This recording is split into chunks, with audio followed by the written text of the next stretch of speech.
오늘은 먼저 지소미아 파장부터 짚어보겠습니다. 일본과 미국의 반대에도 불구하고 내린 종료 결정. 앞으로 한일 한미 관계는 어떻게 될까요? 예상 밖의 초강수였습니다. 왜 지소미아 종료했을까요?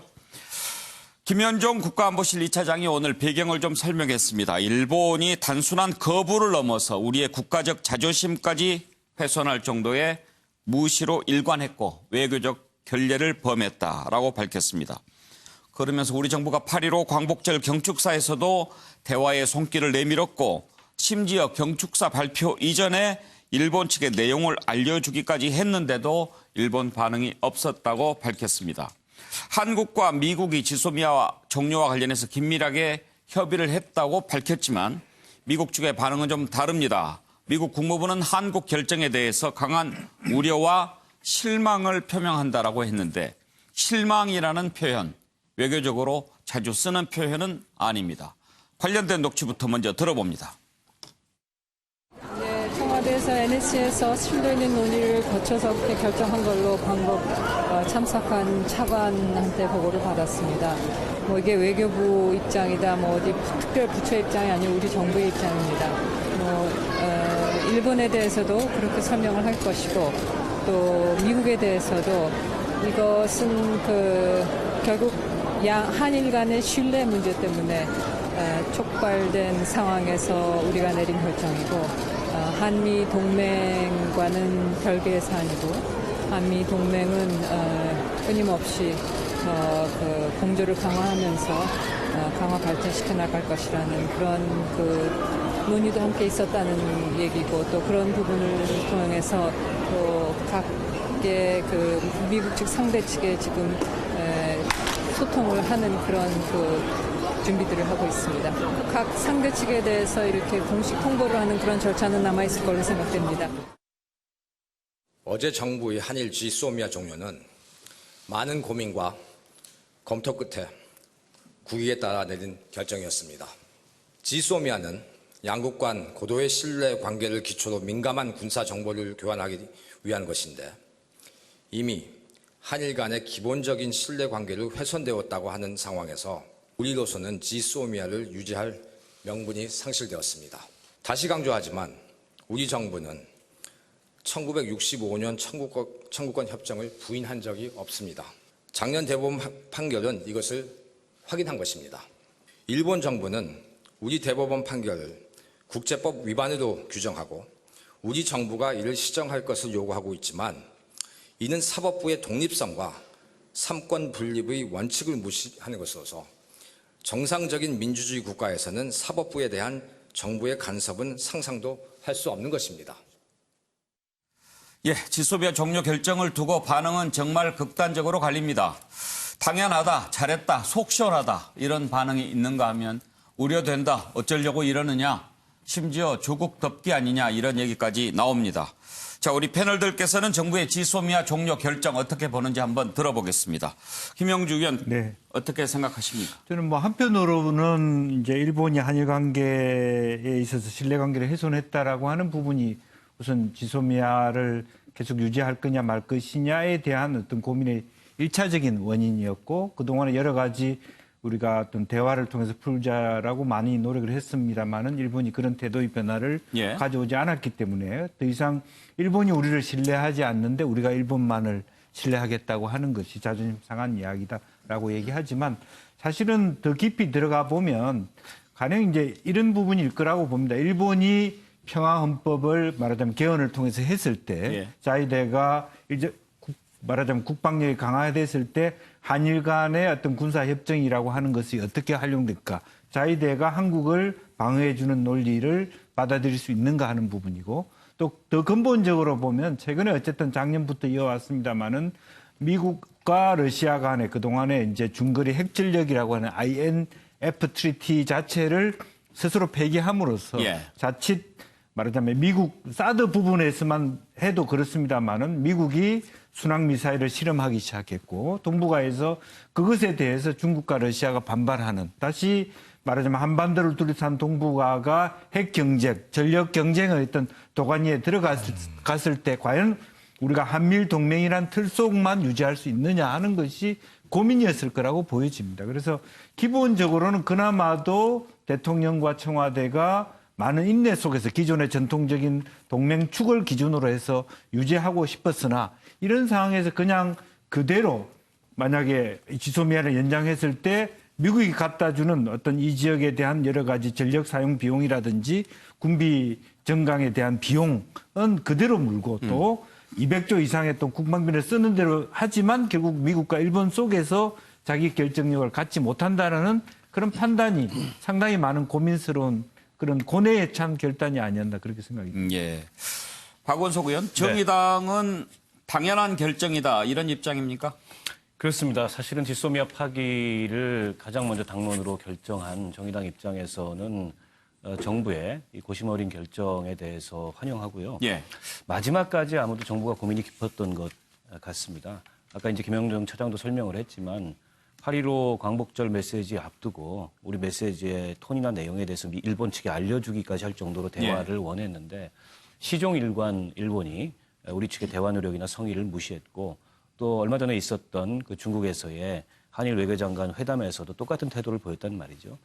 어떻게 보면 이거는 이 협정이 주는 어떤 실효성 문제를 떠나서 주권 국가로서 당연히 내리지 않을 수 없는 그런 결정이었고 이 책임은 전적으로 일본에게 있습니다. 왜냐하면 일본이 우리를 안보상 믿을 수 없는 국가라는 이유로 이 화이트리스트에서 제외를 했기 때문에 그런 나라와 훨씬 더 민감한 군사정보를 교류한다는 것은 논리적으로도 맞지 않고 또 국민들도 수용하기 어려운 측면이 있어서 저는 당연한 주권국가로서의 결정이라고 보고 국민들이 좀 불안해하실 수 있는데요.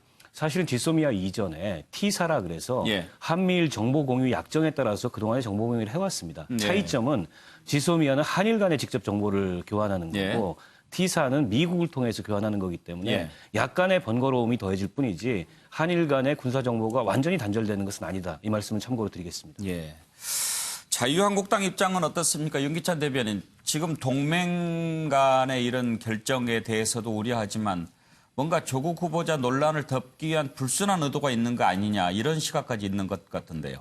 왜냐하면 시점을 보면 24일까지 이제 통보를 해주기로 돼 있는 건데 조금 물론 이제 상임 회의가 열리는 것이 이제 목요일이긴 하지만 한 이틀 정도 서둘러서 했다는 부분도 그런 부분에 착안해서 좀 오해가 있다 이런 취지고요. 예. 실제 이게 크게 보면은 이 중국 쪽으로 조금 우리가 동북아 전략 차원에서 다가간 게 아닌가라는 생각도 좀 듭니다. 왜냐하면 1대1로 정책 때 인도태평양 전략이 지금 맞부딪히고 있는데 사실 중국한테는 이제 3불 정책 그래서 저희가 약속을 했잖아요. 사드 추가 배치하지 않겠다. 미국의 MD망에 참여하지 않겠다. 그다음에 한미일 군사동맹 하지 않겠다. 어떻게 보면 이런 약속을 지킨 듯한 그런 행보로 읽혀질 수가 있어요. 미국에게. 대통령께서는 지난 대선 때 공약으로 내세우셨다가 선관위에 제출하는 데서 또 삭제하셨단 말이죠. 그리고 실효성 문제를 따져보면 이미 2017년도, 18년도에 한 번씩 연장을 했어요. 그렇다면 실효성은 인정을 한 거고 말씀하신 대로 T사 부분하고 약간 다른 것이 그 부분은 북한 핵과 미사일 정보만 해당이 돼서 실제 잠재적인 적이라고 읽을 수 있는 뭐 중국과 러시아 관련 이런 동북아의 강대국 관련 정보는 사실 좀 제약이 있단 말이에요. 그리고 신뢰 회복, 신뢰 말씀하시지만 2001년도부터 러시아하고는 또 맺고 있어요. 그러니까 한 21개에서 26개 정도 이상 맺고 있는데 이런 모든 것들을 종합해 보면 사실은 뭐 명분을 찾은 부분이 좀 크고 실제 이런 외교안보 정책에서 중국 쪽으로 좀 다가간 게 아닌가 이런 생각이 좀 듭니다. 예. 현근택 부대변인, 민주당에서는 아까 이해찬 대표 얘기를 들어보니까 뭐 조국 후보자 운운하는 것 이거야말로 신친일 프레임이다 또 그런 얘기를 하시던데요. 일단은 뭐 조국 후보 문제보다 훨씬 이전부터 나온 문제였고요. 그러니까 몇 달 전부터 우리 정의당에서 먼저 제기할 때부터 이걸 파기할 수도 있다. 처음 나왔을 때부터 그건 어느 정도 고려가 됐다는 얘기고 사실은 거의 파기하는 순서로 가고 있었어요. 최근에 이제 광복절 앞두고서 약간 유화적인 제스처가 나오면서 파기 안 할 수도 있다는 거였지. 이게 만약에 파기 안 할 기류가 갑자기 바뀐 게 아니거든요. 원래는 약간 파기 쪽으로 가다가 우리 당에서도 마찬가지입니다. 계속 파기하자 그랬었고요. 그랬는데 약간 유화적으로 가다가 바뀐 건데 저는 이런 면이 있다고 봐요. 그러니까 일본은 파기 안 할 것으로 믿고 있었을 것 같아요. 그 이유는 딱 하나입니다. 미국. 일본이 설마 미국 때문에 파기하겠냐. 우리가 계속 파기할 수 있다고 얘기했음에도 불구하고 우리 뭐 대표단이 갔을 때, 국회의원이 갔을 때, 아니면 우리 뭐 회담장에 갔을 때도 어찌 보면 굉장히 냉랭하게 대하지 않은 게 뭐 한국이 어쩔 수 있겠어? 약간 이런 생각이 있었다고 봐요. 그러니까 그런 면에서 본다 그러면 저는 뭐 단호하게 조치를 취한 건 잘했다고 보고요. 그리고 사실은 어찌 보면 일본이 굉장히 처음에 세게 쳤어요, 우리를. 세계 품목이 1, 2, 3위인 걸 쳤다는 거 아닙니까? 굉장히 세게 쳤고 그다음에 또 쳤습니다. 그러니까 화이트리스트 배제 둘 다 굉장히 우리한테 아픈 부분이에요. 그러니까 우리가 화이트리스트 배제한 거는 어찌 보면 일본한테 큰 타격은 아닙니다. 그러니까 앞에 세계 품목이 굉장히 우리나라에 필요한 거였다면 이 지소미아는 일본이 원하는 거였어요. 계속 일본이 체결하기 원했고. 그렇다 본다면 지금 상태는 어느 정도 2대2 동점 정도 상황이 아닌가. 제가 무승부가 아니라고 한 거는 예. 아직 게임 끝나지 않았다. 그러니까 지금 한 전반전 정도 끝나는데 2대2 상황 된 거다. 저는 그렇게 말씀드립니다. 예. 그런데 최경철 의원, 전날까지만 해도 거의 연장하되 정보 교류는 좀 잠시 유예하는 조건부 연장 이렇게 흘러나오지 않았습니까? 언제부터 이게 기류 변화가 좀 감지가 됐습니까? 어제 오후에 윤정기를 세우라고 그랬죠. 딱 그 일정을 잡으면서 윤정기를 세우라는 것은 이제까지 얘기해왔던 것과는 다른 것이 나가니까 기사를 바꾸라는 건데. 그리고 어제 좀 갑작스럽게 바뀐 것 같아요. 오늘, 어제 오후에? 네. 김현종 차장도 오늘 저한테는 결정권이 없습니다. 이렇게 얘기했거든요. 김현종 차장은 사실 미국에서 오래 공부를 했고 미국의 입장을 잘 아는데 제가 그 말을 하는 뉘앙스를 봤을 때 미국에 대해서 잘 아는 자기보다는 다른 분들이 좀 강하게 나왔던 것이 아닌가. 제가 그렇게 읽었습니다. 예. 결국 그래서 바뀐 것 같아요. 이게 지소미아를 파기한다는 것은 우리나라가 그동안의 외교 경로를 바꾼다는 것이거든요. 지소미아를 한 게 왜 했습니까? 미국이 하라 그랬거든요. 사실 이명박 정부 때 이명박 대통령이 사인하기 직전에 바꿨습니다. 그래서 2012년도에 못했습니다. 그리고 박근혜 정부도 아베와 정상회담을 2년 8개월 동안 안 했습니다. 왜 그렇습니까? 우리가 일본하고 거리를 두면 국내에서는 인기가 좋습니다. 그렇기 때문에 우리는 일부러 거리를 자꾸 두려고 그러죠. 우리 정부는. 사실 박정희 대통령도 한일 국교 정상화 빨리 안 하려고 그랬습니다. 왜냐하면 구테타 정부가 구테타 일으키자마자 한일 국교 정상화하면 어떻겠습니까? 그런데 왜 했습니까? 미국이 하라고 그랬거든요. 미국은 자꾸 일본하고 우리를 자꾸 손을 묶으려고 그래요. 그래야 자신들의 안보 부담이 줄어드니까. 하지만 지금 미국과의 동맹관계에서는 일본을 끼워 넣는 것이 미국의 옵션인데 이 동맹관계를 지금 우리가 이탈해버렸다는 것이죠. 앞으로 우리가 이 난국을 어떻게 극복해야 될 것인가. 폼페이오 당장 얘기하지 않습니까? 실망스럽다. 우려스럽다. 미국이 지금 노 한다는 거거든요. 오늘 김현정 차장도 얘기했어요. 미국이 원하는 것은 아니었다. 미국이 원하는 것을 우리가 하지 않음으로써 앞으로 뒷감당을 어떻게 해야 될지 저는 상당히 우려스럽습니다. 예. 한미 관계, 한일 관계가 앞으로 어떻게 될까 하는 것을 좀 따로 짚어보기로 하고요. 정태근 의원께서는 지소미아 종료 어떻게 평가하십니까? 저는 앞서 말씀하신 분들보다는 상당히 심각하게 바라보고 있습니다. 아마 지소미아 파기 결정이 난 지 24시간이 지났는데 가장 당황하고 있는 정부는 우리 문재인 정부인 게 드러났습니다. 어저께 파기 발표를 하고 난 다음에 미국 워싱턴의 반응은 어떤 거였냐면 국무부, 국방부가 동시에 처음에는 실망스럽다고 했다가 나중에는 우려스럽고 실망스럽다. 예. 이렇게 얘기를 했습니다. 보통 실망스럽다라고 하면 앞으로 얘기를 잘 안 하겠다는 겁니다. 예정된 순방 일정도 안 가겠다. 이 정도 수준이거든요. 근데 우려까지 표명했는데 어제는 더더군다나 국무부 대변인이 성명을 발표를 할 때 한국 정부라고 표현하지 않았습니다. 코리안 가버먼트라고 표현하지 않고 문재인 어드미니스트레이션, 문재인 행정부라고 표현했습니다. 그럴 정도로 지금 심각한 상황이 벌어졌고 왜 이런 일이 벌어졌냐면 이 한일 간의 지소미아라는 것은 미국이 한 겁니다. 한일 간의 차명으로 하고 온 거고요. 실제 미국이 원해서 한 겁니다. 기본적으로. 그 전에 1987년에 한국과 미국 간의 군사정보에 대한 협정이 있습니다. 그리고 2007년에 미국과 일본 간의 협정이 있습니다. 그런데 북한이 대포동 미사일을 발사하기 시작한 게 1998년이고요. 대포동 2호, 대포동이라는 게 IRBM이라서 중거리 미사일입니다. 핵을 실어 나눌 수 있는. 이게 2006년도 두 번째 실험을 성공합니다.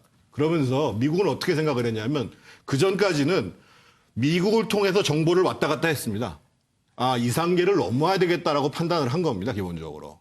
그리고 대포동 실험이 있은 다음부터 미국이, 특히 일본이 정찰 자산을 엄청나게 늘리기 시작합니다.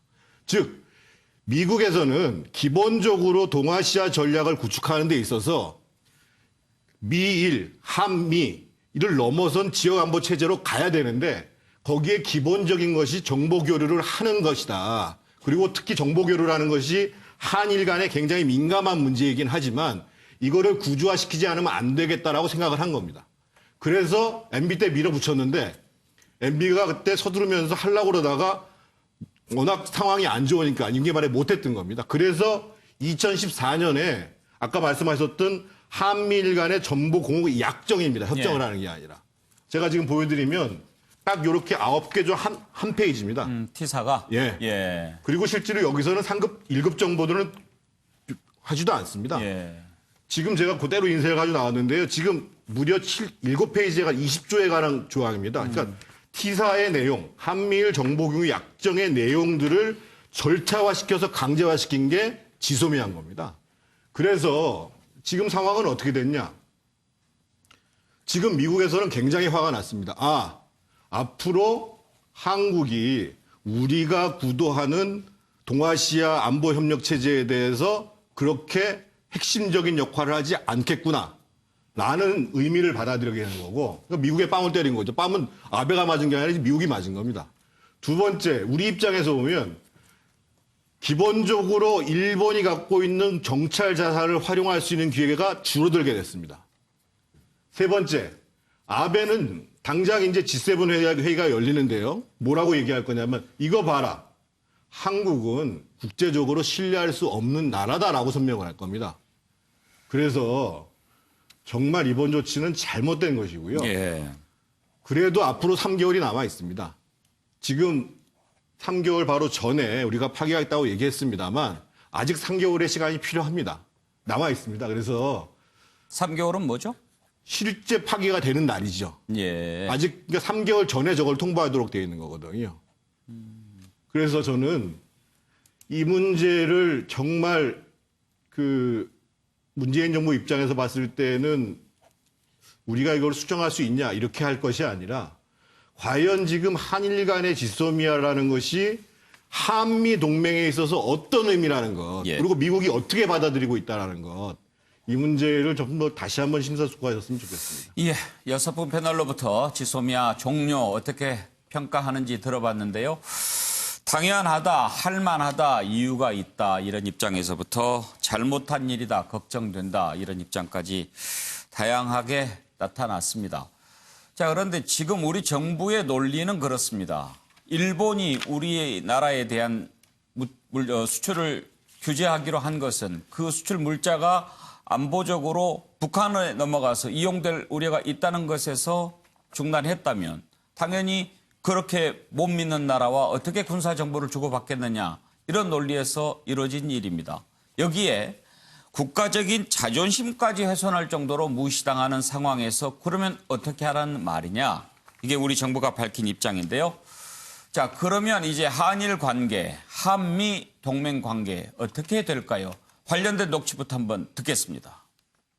대통령이 8월 15일 광복절 경축사에서도 우리는 일본의 대화를 손길을 내밀었고 심지어 경축사 발표 이전에 일측에 이러한 내용을 알려주기까지도 했습니다만 일측은 아무런 반응을 보이지 않았고 미국도 7월 29일 현 상황 악화를 방지하고 한일 양측이 대화로 문제를 해결하도록 권고하는 현상 동결 합의 (Standstill Agreement)를 우리와 일측에 제안했습니다.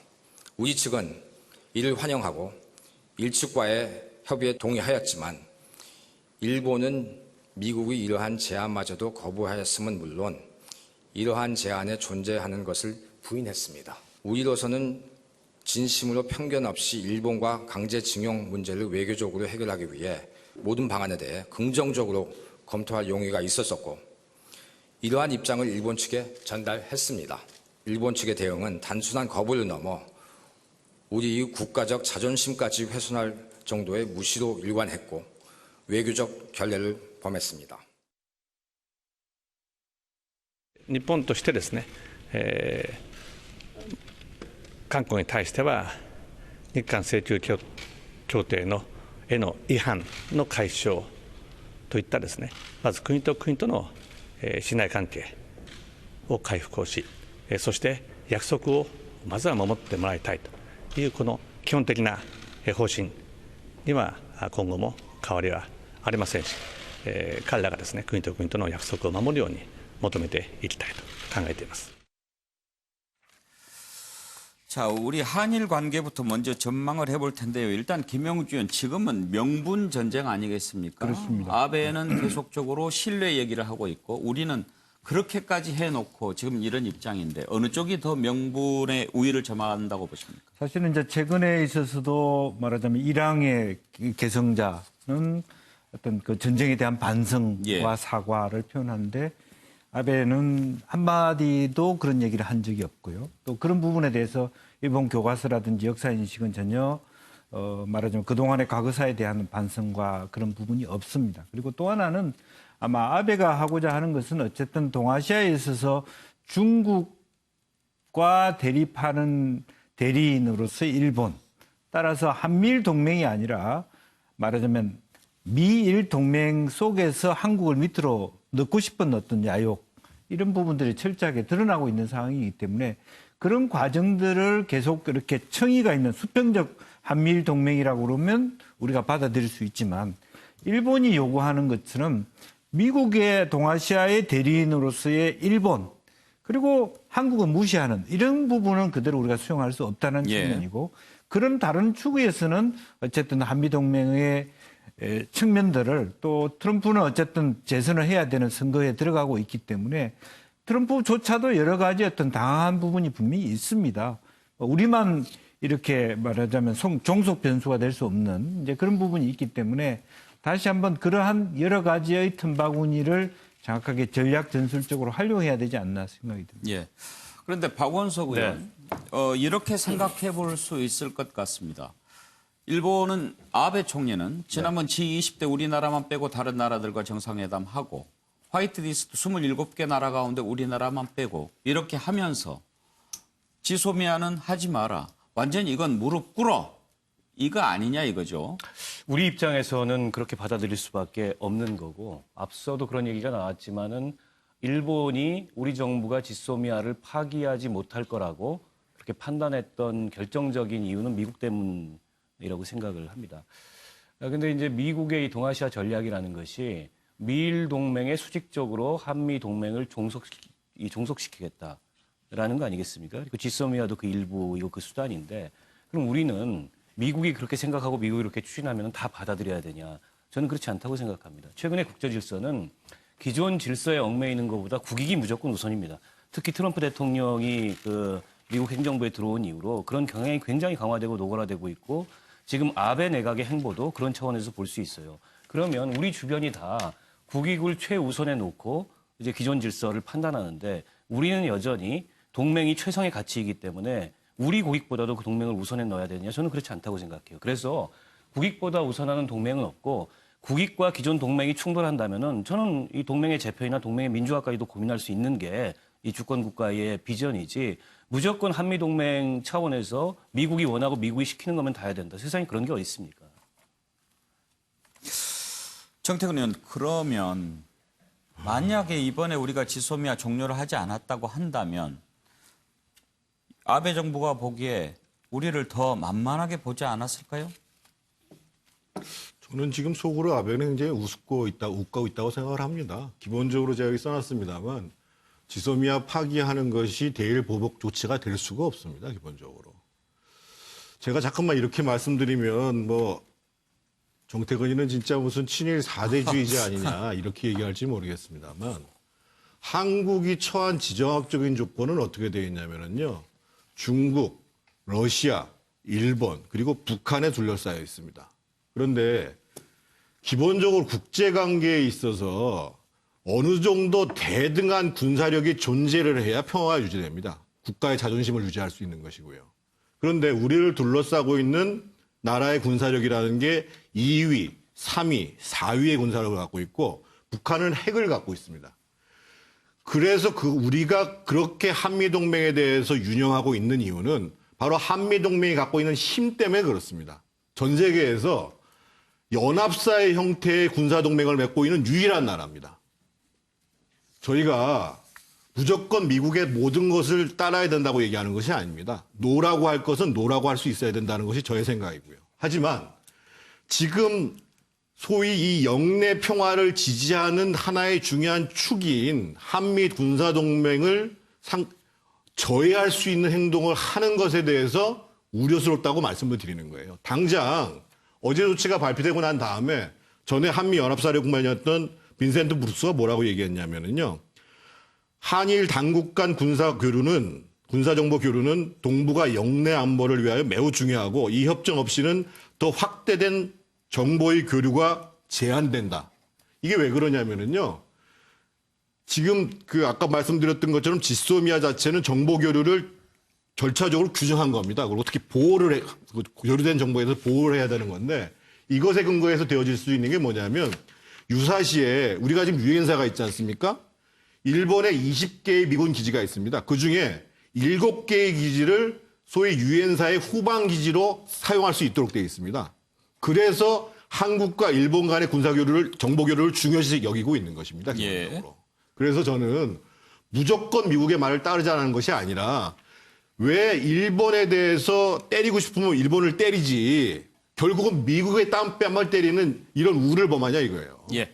한미 관계 전망은 좀 따로 해보도록 하겠고요. 윤기찬 대변인, 자유한국당은 국가적 자존심 부분에 대해서는 어떻게 평가합니까? 국가적 자존심의 진정한 의미는 국가가 능욕당하지 않는 거 아니겠습니까? 이 능욕이라는 게 어떤 말이나 보복 조치나 이런 것도 능욕에 해당하겠지만 실제 우리 전란을 겪어봤고 나라를 뺏겨받고 했잖아요. 국력이 약하기 때문에 그런 거 아니겠습니까? 근데 국력을 지키는 방법은 국가를 지키는 방법은 스스로 지키는 방법이 있고 동맹을 맺어서 지키는 방법이 있습니다. 그러니까 스스로 지켜오다가 지난 수십 세기 중국과 일본에 시달렸지 않습니까? 그러다가 한미동맹에 의해서 간신히 지금 여기까지 저희가 왔어요. 이건 사실입니다. 그러면 한미동맹을 대체할 수 있는 자위권이 있거나 자위 능력이 있거나 또는 다른 동맹 체제나 집단 안보 체제나 이런 안보할 수 있는 능력이 확보되지 않은 상태에서 한미동맹을 무작정 사대주의라고 이렇게 감정적 발언을 해가지고 폄훼하고 그럼 안보를 어떻게 지키겠습니까? 그래서 제 생각에는 물론 국내 자존심 이런 말씀 좋습니다. 국민들한테 힘을 주고 합니다. 그러나 그보다 더 중요한 것은 국가를 지킬 수 있는 힘입니다. 말씀하셨지만 북한 핵을 갖고 있고 주변에 다 여러 가지 국가들이 있어요. 이 국가들이 우리나라를 지켜준다는 보장도 없고 그나마 한미동맹에서까지 이런 경제적 번영을 이뤘는데 이 부분을 걷어낸다. 저는 대체 그럼 플랜 B에 대해서 대통령이나 정부가 플랜 B가 이거다라고 말씀해 주시면 국민들이 믿고 따르겠습니다. 그거 아니고 현재 있는 이 방위 체제가 이것이 이러이러한 문제, 우리 자존심을 건든다. 이런 문제 때문에 마음에 안 든다라고 말씀을 주시면 그것은 조금 생각해 봐야 할 문제다 이렇게 생각합니다. 현근택 부대변인? 예. 박원석 의원 한마디 하셨나요? 아니 근데 지소미아가 한미동맹의 모든 것이 아니거든요. 그리고 지소미아 이전에도 한미동맹에는 별 지장이 없었고 한미일 이 안보 협력에도 별 지장이 없었어요. 물론 안보 협력이라는 게 많으면 많을수록 좋기 때문에 지소미아 파기라는 것 자체가 꼭 긍정적인 상황이라고만 볼 수는 없습니다. 그러나 아무리 그게 우리에게 좀 부정적인 상황이라 하더라도 어쨌든 지금 이 한일 관계가 악화되어 온 과정을 되돌아봤을 때 우리는 충분히 일본의 성의를 표했고 그리고 대화를 위해서 노력했는데 일본이 계속 우리를 안보상 믿을 수 없는 국가라고 나오는 상황에서 이걸 어떻게 연장을 할 수가 있겠어요? 다시 한일 관계가 회복되고 그리고 이 협정의 이 실효성에 대해서 조금 더 평가를 거친 이후에 다시 시도할 수도 있는 겁니다. 당시에 2016년도에 이 협정이 맺어질 때도 얼마나 졸속적이었냐면 박근혜 정권이 탄핵을 보름 앞두고 미국의 요구에 의해서 우리가 제대로 검토할 틈도 없이 이 협정이 맺어졌어요. 그에 대해서 굉장히 비판적인 여론이 있음에도 불구하고 당시 혼란스러운 상황에서 그냥 넘어갔다는 거죠. 근데 마치 지금 이 지소미아를 파기하면 당장에 한미동맹이 무슨 큰일이 일어날 것처럼 얘기하는 것 자체가 저는 좀 과장돼 있다고 봐요. 예. 제가 드리는 말씀은요. 지금 당장에 큰일 벌어지지 않는 거 맞습니다. 지금 지소미아가 파기된다고 해서 우리가 지금 어떻든 북한의 움직임에 대한 정보를 못 얻는 것이 아니고 한미 간의 관계에 파열이 오기 시작했다라는 것을 의미하지 않을까. 그래서 오늘 실제로 어떤 얘기가 나왔냐면요. 나중에 동아시아에서 미국의 군사 공조가 깨졌다라는 것을 확인할 때 그 신호는 이 한국의 지소미아 파기일 수 있다라고 미국 언론이 표시를 하고 있어요. 제가 왜 이 말씀을 드리냐면 지금 오늘 김현정 씨가 나와서 저렇게 얘기하잖아요. 미국이 이해했다. 충분히 우리 소통했다. 그런데 미국은 우리가 언제 이해했다는 소리냐? 언제 동의를 했다는 소리냐? 실제로 미국에서 이 문제는 상당한 중요성을 갖고 있기 때문에 이것 자체로가 아니라 이것을 발판으로 해서 나아가는 과정이 중요하기 때문에 볼턴도 와서 얘기를 하고 에스퍼도 와서 얘기를 하고 심지어는 자기 업무가 아닌 비건조차도 이 문제 때문에 하루를 놓칠 정도로 이 문제는 굉장히 예민한 사안이었어요. 근데 심지어는 아까 강경화 장관이 얘기했는데 미국이 동의했다고요? 미국이 언제 동의했다는 거예요? 실제로 한국 정부가 거짓말까지 하면서 아 우리하고 신의를 깨나? 그거를 받아들일 수 없다라고 시그널을 보내니까 오늘이어서야 지금 우리 정부가 지금 당황을 한 거예요. 예. 저는 지금 당장 문제가 생긴다는 거 아닙니다. 예, 한미 관계는 따로 좀 짚어보려고 했는데 계속 얽혀 들어가니까 일단 그러면 한미 관련 녹취를 좀 듣고 이야기를 나눠보도록 하겠습니다.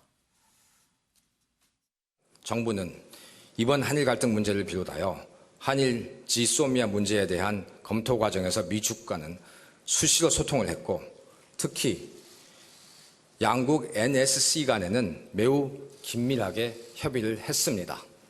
2016년 11월 체결된 한일 지소미아가 이번에 종료됨으로써 안보와 관련된 군사정보 교류 부족 문제에 대해서 우려하실 수 있습니다. 이에 대해서는 2014년 12월 체결된 한미일 3국 간 정보 공유 약정 TISA를 통해 미국을 매개로 한 3국 간 정보 공유 채널을 적극 활용해 나갈 것입니다.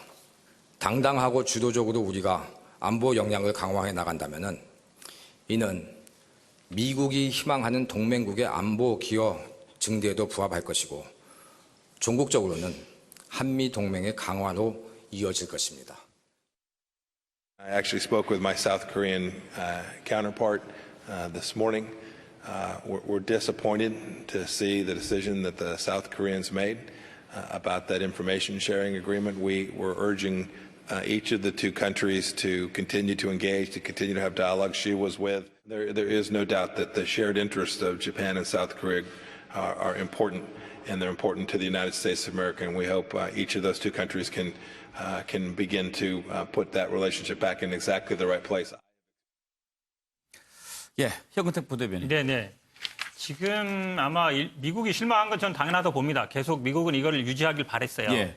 어찌 보면 뭐 유지되는 게 어떻게 체결하는 과정이 지금 말씀하셨는데 저는 좀 달리 알고 있는데 왜냐하면 이게 사실은 처음부터 미국이 원한 게 아니라 일본이 사실은 직접 우리와 체결하기를 원했어요. 그런데 계속 우리나라에서 거절했습니다. 그러다 보니까 이제 미국을 통해서 체결하게 된 건데 이 체결 과정을 봤을 때 결국은 일본이 원한 거였거든요. 일본이 왜 원했느냐? 결국은 북한이 핵실험과 미사일 발사를 하면서 원했던 것인데 그렇게 본다 그러면 어쨌든 일본이 요구가 더 컸고 아까 말씀처럼 저는 한미 간의 관계는 아무 문제가 없다고 봅니다. 지금 당연히 뭐 미국이 원하는 거 우리가 다 들을 수 있겠습니까? 심지어 지금 방위비 5배 달라는데 그걸 들을 수 없잖아요.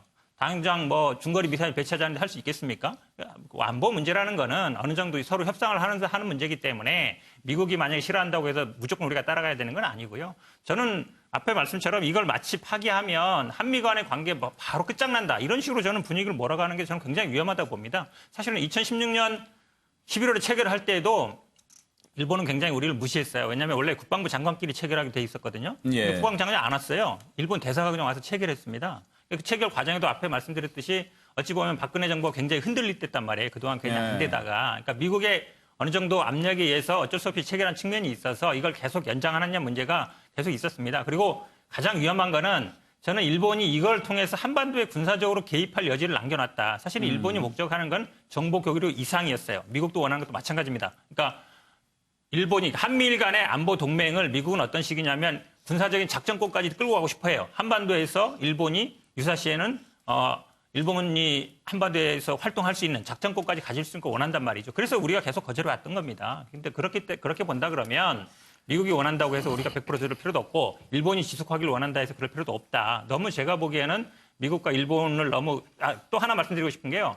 그러니까 중국의 군사력이 2인지 3인지 모르겠어요. 근데 일본의 군사력은 객관적으로 보면요. 육군은 우리가 훨씬 강하고 해군은 일본이 강합니다. 공군은 비슷해요. 그렇다 보면 세계적으로 봤을 때 대등하다, 7, 8위 정도 대등하다를 보는 게 국제적인 수준입니다. 그럼 우리가 일본이 군사력이 강하기 때문에 아니면 정보가 더 강하기 때문에 거기를 뭐 우리가 깨면 안 된다 이렇게 생각하는 거는 저는 뭐 넌센스라고 봅니다. 근데 지금 민주당 분들이 반복적으로 사실에 근거하지 않은 말을 얘기하는. 첫 번째, 이 지소미아를 일본이 주도했다는 근거가 어디 있어요? 두 번째, 이 지소미아 협정문에 일본의 군사 개입이 열어준다는 내용이 어디 있어요? 내가 그거를요, 일본의 군사개입 이 지소미아에 있는 게 아니라 일본의 주된 목적이 지금은 정보 교류죠. 작전권까지 나가는 게 목적이라는 아니, 것이고. 그러니까 일본이 두 주도했다는 번째는 근거가 어디냐고. 처음에, 당연히 일본이 원하니까 체결한 거죠. 그거는 팩트 체크를 해보세요. 내가, 일본이 원했는데 제가요. 안 하니까 미국이 개입해서 체결한 거죠. 제가 이명박 정부 때 이 문제를 서두르길래 직접 수석한테 전화 걸어가지고 왜 이걸 서두르냐. 미국 때문에 안 할 수가 없다 이렇게 얘기를 하는 거예요. 실제 과정이 그리하고. 근데 무슨 근거로 일본이 이걸 미국 원해? 때문에 하는 게 제 얘기 아니라. 들어보세요. 또 두 번째로 일본은 어떤 과정이 있었냐면은요. 아까 제가 말씀드리잖아요. 1998년에 대포동 1호 실험을 합니다. 중거리 미사일 실험을 해요. 그리고 2006년도에 두 번째 실험을 해서 성공을 합니다. 그래서 일본에서는 돈을 엄청나게 들여가지고 1998년 이후에 소위 정찰 위성을 띄우기 시작합니다. 발사 자체를 포착하기 위해 가지고. 그런 과정 속에서 이제 미국에서 판단하니까 우리를 거쳐서 정보 교류하는 것이 바람직하지 않다. 지금 계속 북한에서 이 미사일 실험하고 핵 실험하고 이런 과정들이 반복되면서 그래서 분명하게 미국이 소위 동아시아의 영내 안보 체제를 구축해 나가는 데 있어서의 하나의 토대적 과정으로 이 문제를 밀어붙인 겁니다. 두 번째, 지금 자위대 한반도 유사시 개입을 잠깐만 말씀하시는데 이 지소미아를 가지고 할 수 있는 문제들은 아까 제가 말씀드렸던 것처럼 유엔사가 일본에 있는 미군 기지 20개 중에서 7개를 후방 기지로 사용할 수 있는데 거기와 관련된 정보 교류에 제한을 받을 수가 있다라는 부분들이 있어요. 그런데 저는 앞만 제가 읽어봐도 이 지소미아라는 것 자체는 정보 교류에 대한 절차 법정이에요. 거기에 무슨 자위대가 개입하고 자위대가 들어올 수 있는 근거가 나오냔 말이에요. 한번 읽어보시라니까요. 제가 말씀드려도 돼요? 네, 말씀하시죠. 이 정보교류 협정에 그 내용이 있다는 게 아니에요. 추진 배경에 그렇다는 것이지. 그러니까 아니, 추진 한미일에 배경이 들어보세요. 누구냔 얘기 좀 끝나고 말이에요, 그래. 들어보세요. 그러니까 정보 교류를 더 나가서 작전 교류까지 하고 싶어하고 일본은 실제로 이 체결을 할 때에도 우리가 유사시에 한반도에 진출할 수 있다는 것에 대해서 황교안 총리 자체도 총리 때 인정했잖아요. 황교안이 들어보세요. 얘기를 들어보세요. 그리고 미국이 개입하기 이전에 말씀드렸잖아요. 미국이 개입하기 이전에 일본이 원했었단 말이에요. 직접 체결을 원했는데 안 되니까 미국이 들어왔다는 얘기죠. 지금 말씀하신 거는 그 앞에를 빼고 얘기하시는 거예요. 그럼 일본이 원하지도 않았는데 미국이 체결을 했다는 겁니까? 그건 아니란 말이죠. 제가 말씀드릴게요. 민주당의 모 패널이 나와가지고 방송에서 그 얘기를 하셨는데 그 당시에 질의도 잘못됐고 답변도 애매모호해가지고 혼란이 발생한 겁니다. 황교안 얘기하는 게 아니에요. 일본의 의도가 아니 그러니까 정보에서 더 나가서 작전까지 한반도 아니, 그러니까 일본의 의도의 근거가 그 뭐냔 약속이 말이에요, 있다고 근거가. 얘기한 게 아니라니까요. 자꾸 오해하세요. 아, 그 근거가 약속이 있는 게 뭐냔 아니라 말이에요, 일본의 근거가. 의도가 그렇다는 얘기죠. 자, 정리가 좀 필요합니다. 지금 현근택 부대변인 말씀하시는 와중에는 일본이 군사정보보호협정을 하려고 했을 당시에 전략적인 협정까지도 염두에 두었던 것으로 보인다. 그런 말씀이었죠, 요지가. 일본은 계속 어쨌든 한반도에 유사시에 군사적으로 진출하기를 원하고 있고 그런 어떤 넘어가는 단계로 예. 작전권까지 넘어가는 전 단계로 정보교류 체결을 원했다라고 말씀드리는 것이죠. 그런데 이제 정태근 의원께서는 그 근거가 뭐냐, 그 배경이 뭐냐 이런 말씀이신데. 한 가지만 말씀드리겠습니다. 지금 아까 제가 이제 우리 한반도의 지정학 조건이 굉장히 어렵기 때문에 그리고 강대국에 둘러싸여 있기 때문에 우리는 기본적으로 잘 우호적으로 지내면 좋겠죠. 하지만 군사적 균형을 맞추기 위해서 불가피하게 미국과 군사동맹을 맺고 있는 겁니다. 그래서 일동맹을 맺고 있는 거고 그래서 우리가 주권 국가임에도 불구하고 2023년까지 전시작전권을 지금 유예해 놓고 있는 상황이에요. 그런데 지금 말씀하시는 게 일본이 무슨 작전권을 가지고 국내에 들어오냔 말이에요. 근데 그 얘기를 하셨을 때에는 명료하게 뭐를 근거로 해서 들어온다고 얘기하셔야지 한미 전작권과 관련해 가지고 그 일본이 부분은- 들어올 수 있는 근거가 어딨냔 말이에요. 지금은 없죠. 어떻게 있다는 거예요? 그런 의도를 갖고 있다고 말씀드리는 것이죠. 그거 김명주 모르세요? 의원은 일본이 어떤 항상 말씀해 한반도 주실래요? 아니, 유사시에 한미 간에는 얘기를 할 필요가 동맹 있는데요. 체제 방위 조약에 존재를 해요. 예. 우리 김영주 의원은 이걸 한번 들어보겠습니다. 예, 이제 제가 얘기하고 싶은 것은 좀 다른 얘기일 수도 있는데, 결과적으로 한미동맹 또 한미연합사의 존재가 사실은 1978년도에 유엔군 사령부가 위임받은 권력입니다. 그런데 이제 작전권 자체가 사실은 연합사에 두지 않고 주한미군 사령부에 작전권을 뒀단 말이에요. 이것이 사실은 우리 정부가 추진하고자 하는 전작권의 환수와 관련돼 있다는 것이고, 이 문제는 왜 제가 이야기를 하냐면 중국과 러시아가 이 부분에 대한 강조를 하기 시작했어요. 연합사의 권인. 연합사라고 하는 건 뭡니까? 유엔사라고 하는 건데, 유엔의 상임이사국이 중국과 러시아, 프랑스가 다 들어가 있단 말이에요. 그러면 언제까지 이 말하자면 주한미군 사령부 또 한미동맹의 군사적 연합 자체와 말하자면 연합사, 유엔사의 기능을 동일화할 수 있느냐의 문제가 갖고 있는 거죠. 그렇기 때문에 앞으로 새로운 틀의 말하자면 동북아에 있어서는 그동안에 있었던 한미관계를 하면서도 실제로 유엔군이라고 하는 말하자면 전체가 아우르는 동북아 평화의 질서에 대한 고민을 할 수밖에 없다. 예. 그러면 그런 차원에서 중국과 말하자면 러시아를 언제까지 그렇게 배타적으로 볼 필요가 있느냐. 그런 의미에서 새로운 비전을 만들어야 될 때이기 때문에 이 지소미아 문제 가지고 말하자면 미국을 건드렸다. 그 구조로만 계속 논의하는데 난 굉장히 한계가 있다고 보는 겁니다.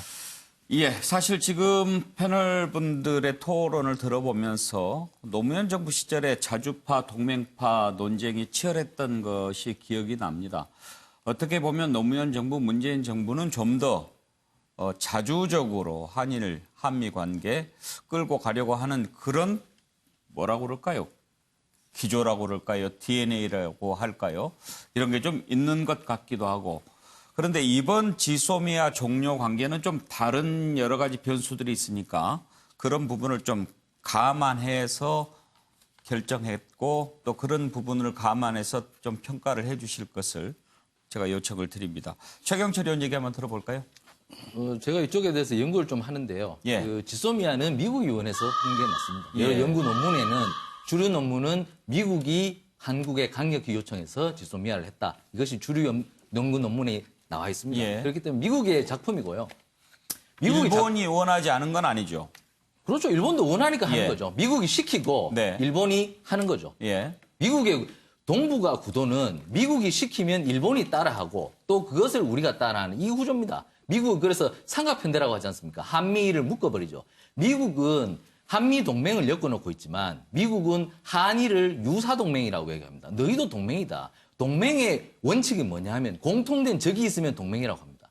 우리 북한이 있지 않습니까? 미국도 적이 북한이고 일본도 적이 북한이고 우리도 적이 북한이고 또 동맹은 공통된 것이 있죠. 공동인 자산을 갖고 있습니다. 적에 대항하는. 일본도 주일미군을 갖고 있고 우리도 주일미군을 갖고 있죠. 그러니까 이게 미국이 시키는 대로 사실상 하고 있는 겁니다. 제가 어떻게 보면 아까 동맹과 자주에 대해서 얘기했지만 가장 자주를 외쳤던 사람은 박정희죠. 박정희 대통령은 자주국방을 하려고 그랬습니다. 그리고 박정희 대통령은 문세강 사건이 났을 때 단교하려고 그랬습니다. 일본하고. 미국이 말렸죠. 못하는 겁니다. 박정희 대통령도. 그 힘 있는 사람도 못하는 겁니다. 미국이 말려버리면 못하는 거죠. 그만큼 미국에 압박되어 있는 이 동북아 구조라는 것이죠. 그러니까 이거 아까도 제가 얘기했다시피 이 동북아 구조가 미국에 의해서 주도되고 있는데 이 주도를 우리가 탈피하기가 굉장히 어렵다는 것이죠. 아까 김현종 2차장한테도 많은 기자들이 물었습니다. 트럼프한테 우리 대통령이 언제 통화합니까? 언제 갑니까? 결국에 물어야 된다는 것이죠.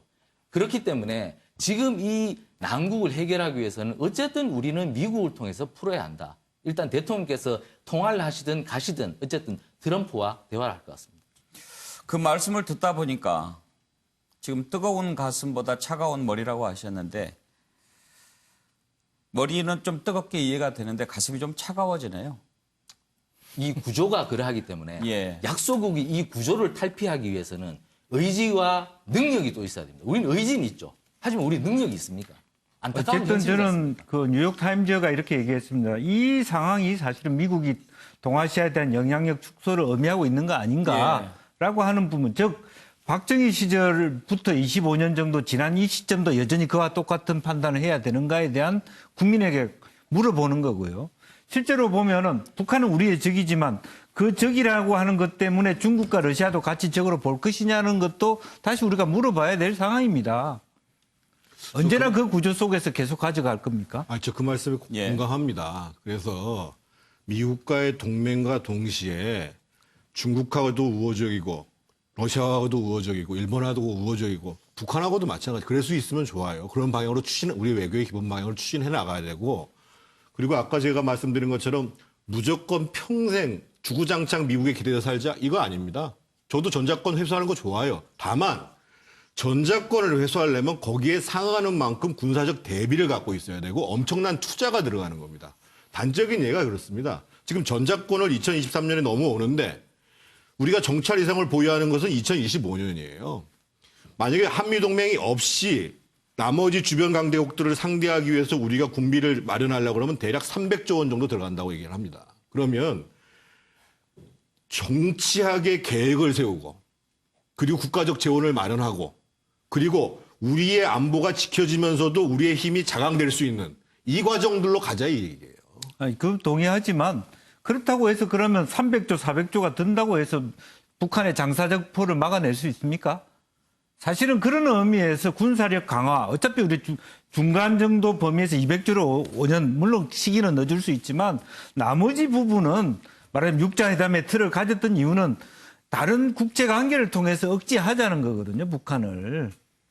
예. 정보 관계도 마찬가지 아니겠습니까? 200조 넣는다고 됩니까? 예. 300조 넣어도 안 됩니다, 안 되는 거는. 사실 이 시점에서 트럼프 대통령은 한미일 동맹 강화를 위해서 그리고 한미 관계 우호 증진을 위해서 얼마나 많은 노력을 했는지 하는 것도 묻고 싶은 대목입니다. 그렇지만 또 다른 가지로 번져나갈 수 있으니까 이 정도 부분은 여기에서 정리하기로 하고요. 이 부분 한번 좀 짚어보겠습니다. 이제 여야 간의 공방이 펼쳐지고 있는데 황교안 대표는 조국을 덮기 위한 지소미아 파기에 김정은이 만세를 부를 것이다. 이렇게 얘기했습니다. 한번 관련된 녹취를 들어볼까요? 우리의 지소미아 파기를 누가 가장 반기겠습니까? 북한의 김정은 만세를 부를 것입니다. 중국과 러시아는 축배될 것입니다. 문재인 대통령이 정말로 국익을 생각한다면 지소미아가 아니라 9.19 남북 군사 합의를 파기해야 하는 것 아니겠습니까? 조국 후보자에 대한 엄청난 반발과 비난 여론이 문재인 대통령도 꽤나 무서운가 봅니다. 정말 꼼수를 쓴다고밖에 보이지 않습니다. 전격적인 지소미아 파기 선언, 우리 다 짐작할 수 있습니다. 저는 이것이 바로 궁지에 몰린 이 정권의 기획 작품들이다 이렇게 보고 있습니다. 조국 때문에 지소미아를 파기했다.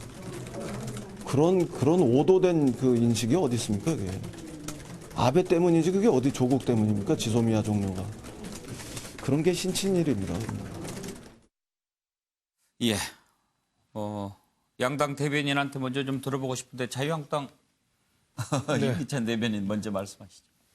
일단 뭐 지금 그 동북아에 형성돼 있는 그 구도가 북중러와 한미일 이건 맞지 않습니까? 현재 이 상태에서 한미일 간의 공주의 균열이 생기면 사실은 북중러가 이득 보는 건 맞고요. 그런 표현이고요.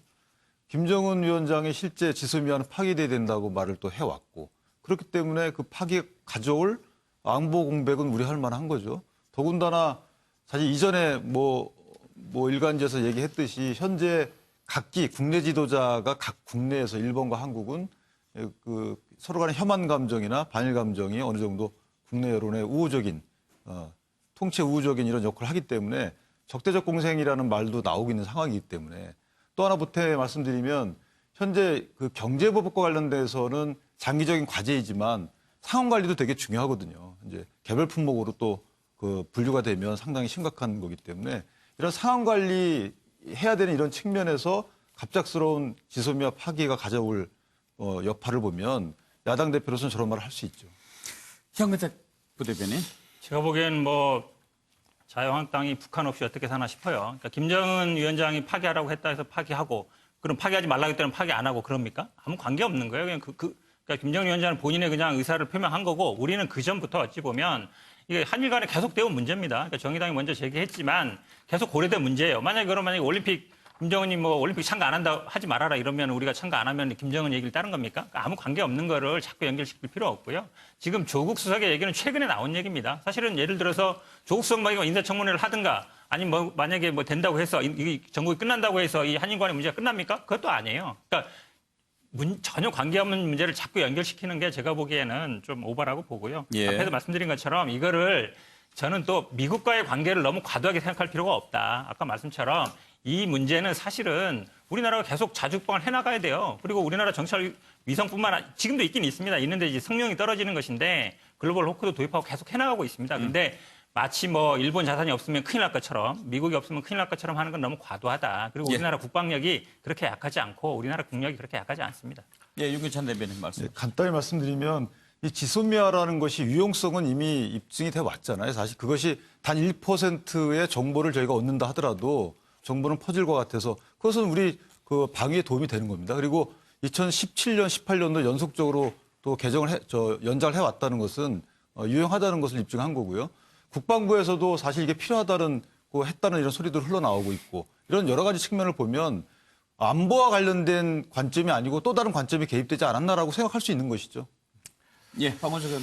저는 뭐 이걸로 인해서 안보 공백 없다고 보고요. 물론 이제 정보라는 것은 많으면 많을수록 좋습니다.